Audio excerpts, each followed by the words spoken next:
क्या आपको भी लगता है कि आपके घर में कोई भूत प्रेत या कोई नेगेटिव एनर्जी है, या आपको न लगता होगा लेकिन घर में किसी और को तो जरूर लगता होगा? तो आप खुद चेक कर सकते हैं। इस वीडियो को आप ध्यान से देखना और आप नोट करना कि जो जो लक्षण मैं आपको बता रहा हूं, क्या वो आपको भी महसूस होते हैं। लक्षण नोट कर लेना, फिर मैं आपको बताऊंगा कि क्या करना है क्या नहीं करना। जय भोलेनाथ, जय भैरव बाबा की। आपके मन में विराजते ईश्वर को मेरा प्रणाम। मेरी ईश्वर से प्रार्थना है कि आपके घर में, परिवार में सदैव सुख शांति बनी रहे। तो अब सुनिए वो लक्षण जिनसे पता चल सकता है कि आपके घर में कोई भूत प्रेत या कोई बुरी ताकत तो नहीं है। सबसे पहला लक्षण है घर में सिलन का होना। मेरा एक मित्र है, उनका दिल्ली के पास सोनीपत में एक घर था। उनके घर में इतनी सिलन आती थी कि कभी कभी दीवारों से पानी की बूंदें जो है टपकने लगती थी। वो मेरे पास आए, जब मैंने चेक किया तो मैं खुद हिल गया। उनके घर में कोई बहुत बुरी ताकत थी। परिवार में किसी के अच्छे ही कर्म थे कि वो अभी तक जो है बचे हुए थे। वो क्या बुरी ताकत थी वो मैं आपको अब बताने वाला हूँ। पहले मैं आपको बता दूं कि अगर घर में बिना पानी के ही सिलन आ रही है तो ये एक निशानी हो सकती है कि आपके घर में भूत प्रेत या कोई बुरी शक्तियां का वास हो। कभी कभी ये सिलन इतनी ज्यादा हो जाती है कि दीवारों से पानी की बूंदें जो है टपकने लगती है। ये सिलन घर के किसी एक खास कोने में भी हो सकती है या पूरे घर में भी हो सकती है। आपको ये बात जरूर जांच लेनी चाहिए कि सिलन की वजह से पानी या भूत प्रेत और बुरी ताकत का साया, क्योंकि ये घर परिवार को धीरे धीरे जो है खत्म कर देते हैं। दूसरा लक्षण, अगर आप घर से बाहर थे और वापस आने पर दरवाजा खोलकर भीतर घुसते समय अगर आपको ऐसा महसूस हो कि यहाँ कोई है, कमरे में कोई है, तो ये जरूरी नहीं है कि आपका भ्रम हो। वास्तव में ये आपकी सिक्स्थ सेंस भी हो सकती है जो आपको बताती है कि यहाँ कोई है।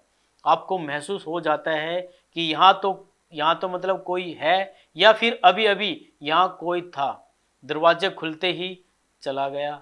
ऐसा तभी भी महसूस हो सकता है जब आप अपने घर के किसी ऐसे कमरे में जाते हैं जहां कोई नहीं जाता, या जो कमरा काफी समय से बंद पड़ा है। मैंने अपने सोनीपत वाले मित्र के घर के बारे में जब उनसे पूछा कि क्या घर में कोई ऐसी जगह है जहां जाने से सभी डरते हैं, तो उन्होंने बताया कि उनके घर में स्टोर रूम वो जगह है जो घर में पीछे की तरफ बना हुआ था।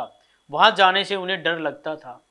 आप भी इन छोटी छोटी बातों का ध्यान जरूर रखें। तीसरा लक्षण, घर में जब आप अकेले हैं तो किसी के होने का एहसास होना या और कभी कभी दिखाई देना। मेरे सोनीपत वाले मित्र के घर में सबने बोला कि हाँ उन्हें ऐसा एहसास होता है, लेकिन उनकी छोटी बेटी जो 12-13 साल की थी उसे कुछ नजर आया था। वो क्या था मैं आपको अभी बताता हूँ, लेकिन उससे पहले कभी कभी आपको ऐसा महसूस भी हो सकता है कि आप बैठे तो हैं, कोई आपके पास आके बैठ गया या आपके पास आके खड़ा हो गया और आपको ही देख रहा है। घर के किसी खास जगह पर यह एहसास आपको ज़्यादा होता है। मैं आपको बता दूं कि अगर आपको भी अकेले होने पर ऐसा एहसास होता है तो संपर्क जरूर करें। चौथा लक्षण, घर में अचानक दुर्गंध आने लगती है। अगर आपके घर के अंदर अचानक से अजीब सी बदबू आने लगी तो ये भी एक लक्षण हो सकता है आपके घर में किसी भूत प्रेत या किसी नेगेटिविटी एनर्जी के होने का। ऐसा कई बार होता है कि घर में बदबू तो आने लगती है लेकिन समझ नहीं आता कि ये बदबू कहाँ से आ रही है। जो लोग घर में रह रहे होते हैं उन्हें इसकी आदत हो जाती है, इसलिए ऐसा भी हो सकता है कि घर में बदबू हो लेकिन घर वालों को पता न हो। उन्हें इस दुर्गंध का एहसास तब होता है जब कभी वो काफ़ी देर बाहर रहकर घर में आते हैं, तब उन्हें वो बदबू आती है। ये दुर्गंध बहुत तीखी होती है, कभी कभी अचानक से ये तेज हो जाती है, लेकिन ज़्यादातर लोग इसे सीरियसली नहीं लेते, हल्के में इसे टाल देते हैं। लेकिन आपको ऐसा बिल्कुल नहीं करना, इसका निवारण आपको करना है। मेरे सोनीपत वाले मित्र की बेटी ने, जो कि 12-13 साल की है, उसने ये बताया कि उसे घर में कई बार कोई सफ़ेद कपड़े पहने नज़र भी आया है। सफ़ेद कपड़े और सफ़ेद ही पगड़ी। तो मैंने उन्हें एक टेस्ट करने को कहा। वो क्या टेस्ट है, वो आप भी इस टेस्ट को कर सकते हैं, वो मैं आपको अभी बताता हूँ। पहले सुनिए, पांचवा लक्षण सुनिए। आपके घर में क्लेश होने लगना।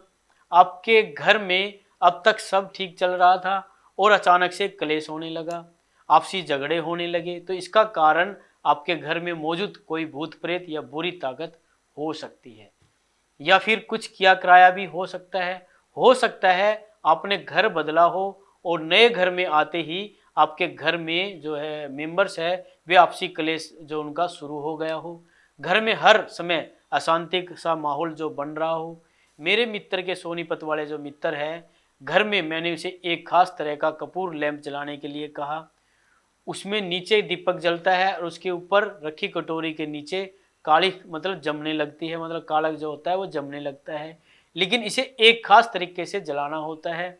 जब उन्होंने ये कपूर लैंप जलाया तो अगले दिन उनके नीचे इतनी ज़्यादा काली मतलब काला जो पन था वो इतना जमा था, उस काली के एक शक्ल दिखाई बनी देती थी। मैंने पहली बार ऐसा देखा, इतनी क्लियर शक्ल बनी हुई थी और उसके सर पर बाल भी बने हुए थे। ये शक्ल लगातार 3 दिन तक बनी। वे लोग बहुत ज़्यादा डर गए थे। वो लोग अपने घर छोड़ नहीं पा रहे थे। घर बेचने की कोशिश करते तो बिकता नहीं था। फिर उन्हें मैंने बताया उन्हें, अब वो दिल्ली में हंसी खुशी जो है रह रहे हैं। अब सुनिए छठा लक्षण, घर में परिवार के मेंबर्स का बार बार बीमार होना। अगर घर में कोई ना कोई बीमार रहता है और टेस्ट करवाने पर टेस्ट ठीक निकलते हैं, दवाइयों का असर नहीं होता, तो हो सकता है कि आपके घर में भी किसी बुरी ताकत का साया हो। लक्षण तो इसके अलावा और भी बहुत होते हैं, जैसा आपके घर आने का मन न करना, घर में पूजा करते समय या कोई त्योहार वाले दिन पूजा में विघ्न आना, कलेश होना। तो आपको ये उपाय जरूर करने चाहिए। अगर आपको भी ये लक्षण अपने घर में नजर आते हैं तो बिना देर किए जल्दी से आप संपर्क हमसे कर सकते हैं। आपको देर बिल्कुल नहीं करनी है, क्योंकि ये भूत प्रेत बुरी ताकतें घर को खत्म कर देती है, रिश्ते खत्म हो जाते हैं। इसलिए समय रहते उपाय जरूर कर ले और चैनल को सब्सक्राइब अवश्य कर ले, क्योंकि मैं आपको इस चैनल पर अपनी कई समस्याओं के सरल उपाय मैं बताता रहता हूँ। अपने सवाल आप कमेंट में पूछ सकते हैं। वीडियो को लाइक अवश्य कर दे। आज के वीडियो में इतना ही। मिलते हैं मेरे प्रिय दर्शकों अगले वीडियो में। जय भैरव बाबा की, जय भोलेनाथ।